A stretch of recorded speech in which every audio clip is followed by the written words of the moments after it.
People power. Ensangi zino ebikolwa byabyo by'okwerinda naddala mu campaign zaakwatidde ekibiina ki National Unity Platform Bendera birese buli muntu nga yeebuuza oba ddala zino zikyali campaign oba lyafuuka ddwaniro. Abantu ab'enjawulo bavudde ne bavumirira ebikolwa bino okuli n'ekibiina ekitaba enzikiriza mu ggwanga ki Interreligious Council of Uganda nga beebuuza lwaki akakiiko k'ebyokulonda keefudde kyesirikidde ng'obumenyi bw'amateeka bugenda mu maaso mu kalulu.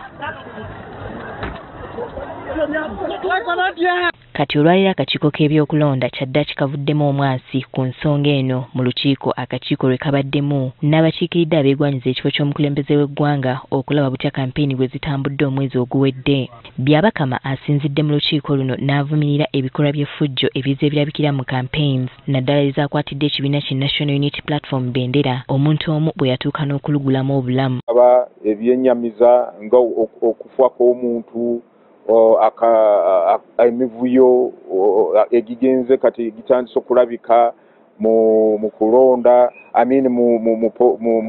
mu campaigns netugamba ebintu ebyo netubivumira netugamba. Ono era asinzidde wano n'ali ebigambo bye byazzaayogera nti teri muntu yenna akkirizibwa kusigala walonderwa mbwakuuma kalulu nga bw'ateereddwa ku nninga annyonnyole kino wakisimbuliza mu tteeka nga tekiriimu n'ategeeza nga abantu bwe bakkirizibwa okusigala mu bifo awalondebwa kasita babeera mu mita 2. Mu mateeka etteeka ligamba nti omulonzi yenna bw'aba amaze okukuba kalulu akkirizibwa okuyimirira kumpi ne polling station mita 20 kuva ku meeza eri Benson weebeera. Mbu wadde etteeka likkirizibwa omuntu yenna okusigala awalondebwa n'akuuma akalulu ke waliwo abatagenda kukkirizibwa. Yadde ate alina okukwatibwa oyo ajanga yambadde ettaaga ng'agamba nti nze voter protector wa candidate wange, nze ayambadde jaketi agamba nze ndi voter protector. Mu mateeka oyo tamanyiddwa bassebo bannyabo.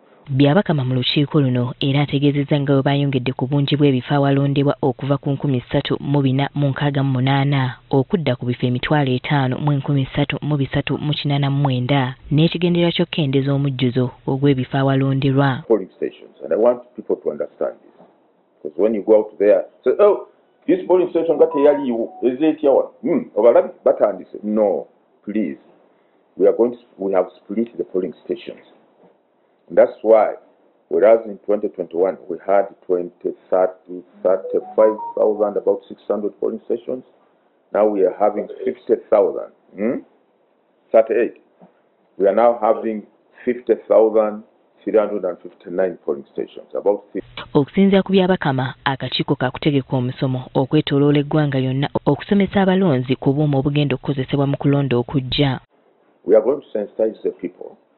We have already started preparing what we call the voter allocation slips so that our people, the voters, know where to go. But when we split a polling station, we do not move it from here straight to the roundabout.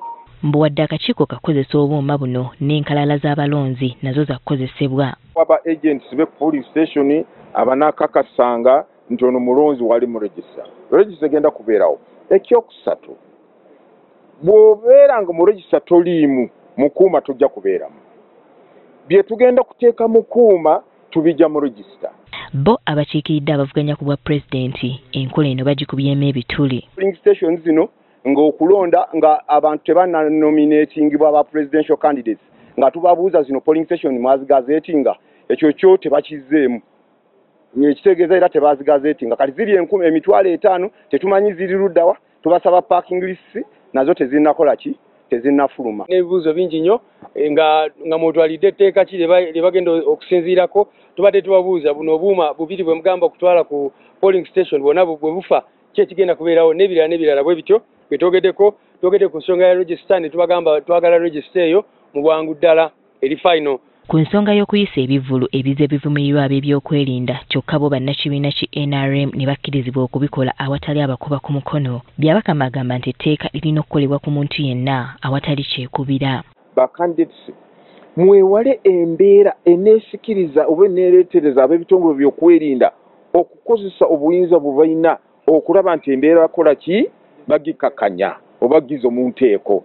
Ekyo bakirabye Okusinziira ku bivudde mu lukiiko luno kikkiriziddwako nti buli omu akola ogugwe nga bwe kirambikibwa mu ssemateeka okusobola okumalawo ekizibu kino.